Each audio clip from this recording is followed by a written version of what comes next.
Ky është libri për cilin do të flasim zonja Zotrin, sapo ka dalë në shtyp dhe ja ku jemi sërish zonja Zotrin për të folur për këtë libër që quhet Cironka. Sapo ka dalë në shtyp dhe është një libër i shkruar nga Lisa Brennan-Jobbs, e cila është bija e një Jobsi tjetër mjaft të njohur, Steve Jobs, nga kompania Apple, Pixar e shumë të tjera. Por Parid Teferiçi përkthyesi këtij libri është sot me ne për të na folur më shumë mbi këtë që është quajtur një libër kujtimesh dhe formimi. Parid, mirëmëngjes. Si e përkufizojmë këtë, një libër kujtimesh dhe formimi? Çfarë do thotë? Unë kur e lexova pasi Loreta më tha lexoj një herë se mund të ketë interes.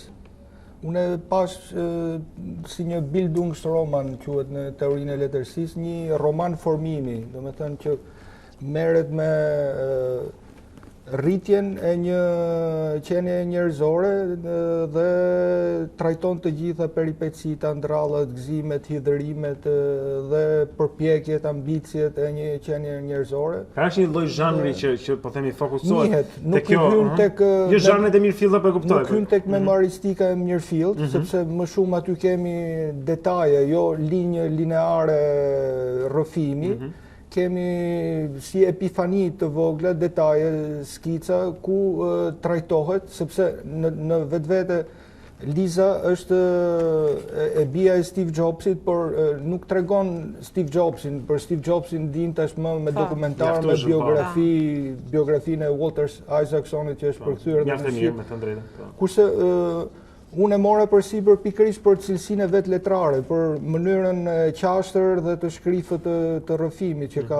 Ajo është një vajzë, një grua tashmë 40 vjeçare që ka punuar për vitet e tëra në gazetari, ka studiuar për letërsi në Harvard dhe kuptohet që nuk kishte dyshime që për të shkruar din të shkruaj, por lidhja me biografinë e saj më intrigoi, qoftë dhe për faktin se kjo legjendë, kjo ikon që ne njohim si Steve Jobsi, që kanë revolucionizuar jetët e të gjithëve, jemi kurioz të kuptojmë për këta njerëz, për jetën e Darwinit, për jetën e Einsteinit. Dhe vin nga një raport jo i qetë midis vajzës dhe tjati që në këtë rast është Steve Jobs apo jo? Eksakt. Në thelb nga një herë është më mirë të lindesh i varfër dhe në një humbëtir se sa ti jesh e bija apo i biri një mbreti apo njeriu të famshëm.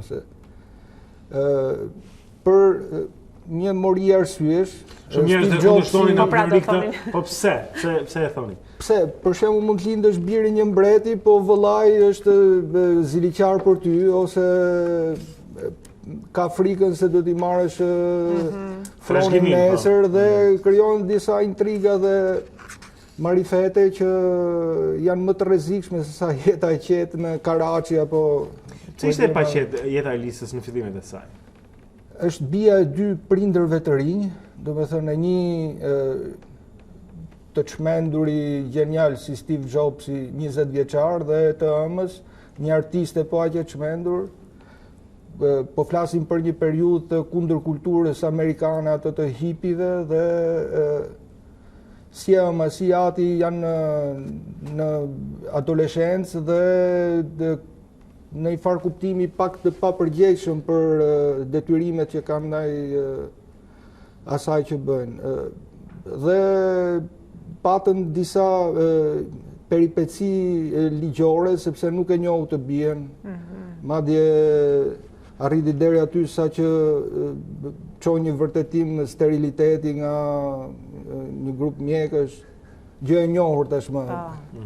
Si ka përjetuar Lisa këtë, se duhet të qenë për Lisën e vështirë që të mësoj këto detaje. Lisa rritet nga e ëma me këtë lidhje të fortë me babain, por i cili refuzon që ta njohë, madje refuzon dhe t'i japë ndihmën prindërore të detyrueshme në Amerikë. Por pastaj, pas analizës së ADN-s, vërtetohet që Steve Jobs është i ati dhe detyrohet që t'i jap një shumë mujore, të cilën pastaj me rritjen e të ardhurave të tij si individ shtohet, por gjithsesi nuk është se pas njohjes dhe një lloj komoditeti financiar që i erdhi, nuk është se u rregulluan.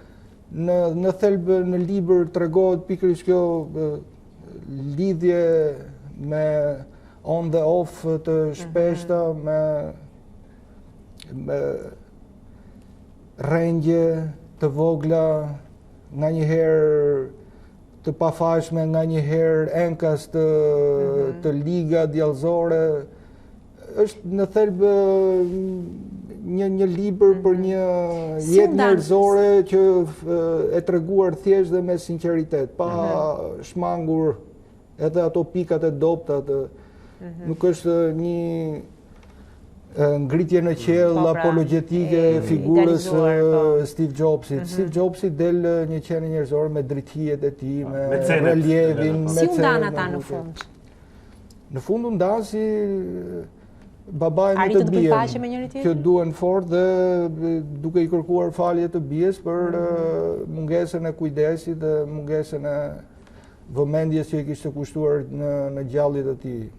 Por duhet edhe të kuptojmë që mendja e Steve Jobsit ishte e fokusuar në universe paralele që ne. Ai ndoshta kërkoi falje në fund, po mund të themi Parid se Lisa e fali, e pranoi, e tekaloi atë braktisje, do të thonë se duhet jetë e rëndë, duhet jetë e vështirë. Është e vështirë për ta imagjinuar kur një prind të mohon, thotë s'kam punë me ty. Me fjalë, qoftë fjalë të thëna, qoftë fjalë të shkruara, mund edhe të thuhet, po besoj që ka lënë gjurmë të fortë në personalitetin e saj, kjo marrëdhënie me teatrin.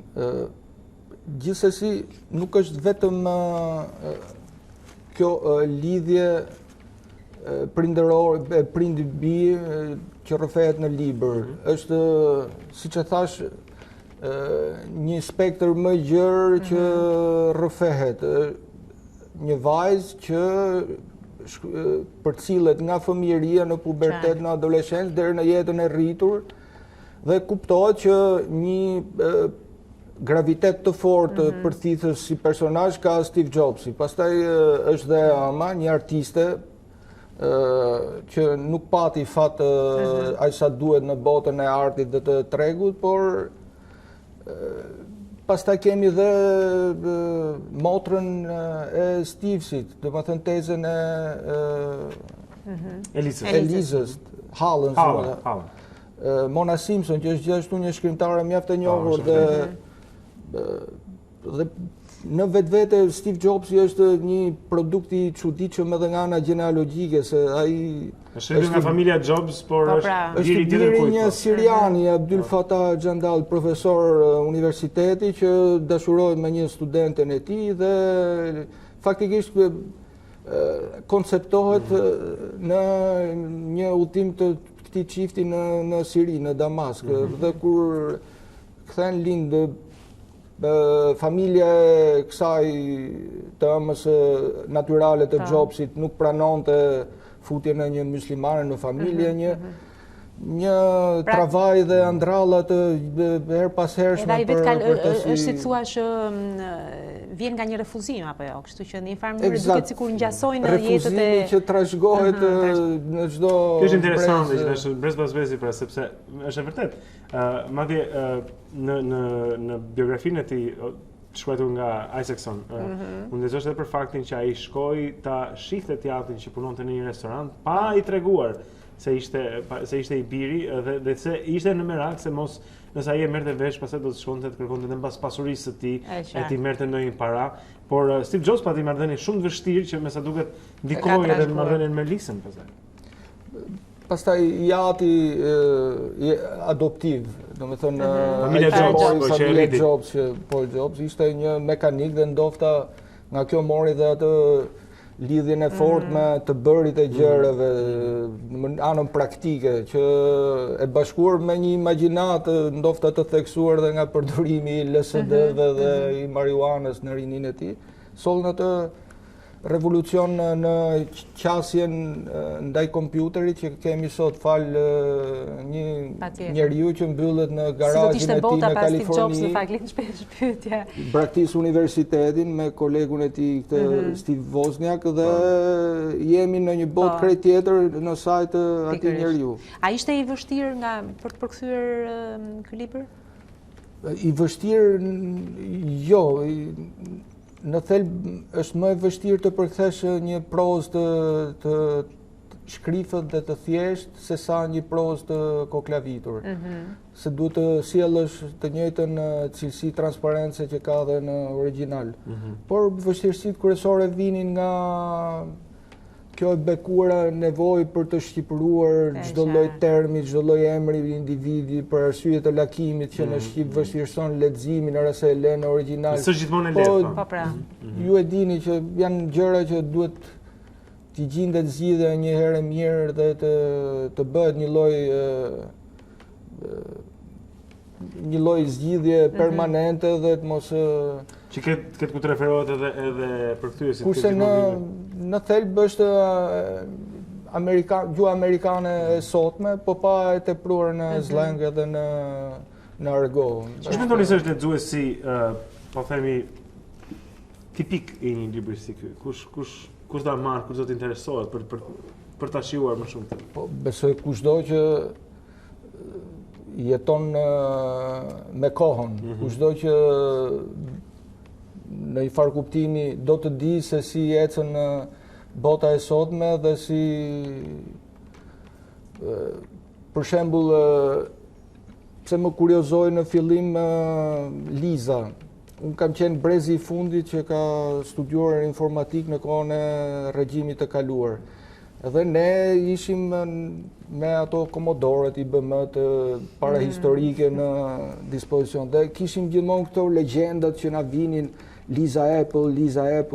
Dhe çuditërisht pas 30 modeli i parë i personal computeri që ndryshoi gjithçka në 83-shin. Dhe ishte një kërkim apologjie edhe pas 30 vjetësh vjen pikërisht personi emri i të cilit u vendos kompjuterit e parë. Pra ishte Kjo ishte diçka shumë mirë, e bie që edhe juve personalisht për shkak të studimeve të informatikës keni pasur një lidhje me atë kohë kur Steve Jobs ishte duke punuar bashkë me Steven tjetër për të sjell Apple-in. Më vjen mirë, unë e kam lexuar biografinë edhe ca libra të tjerë rreth Steve Jobs. Jam si shumë të tjerë kurreshtar për të dhe edhe mënyra se si Lisa e pa të gjithën është gjithashtu një formim i këtij. Po e quaj mozaiku të kësaj familje bollë çuditshme dhe me bollë ndikim mbi bollën sot.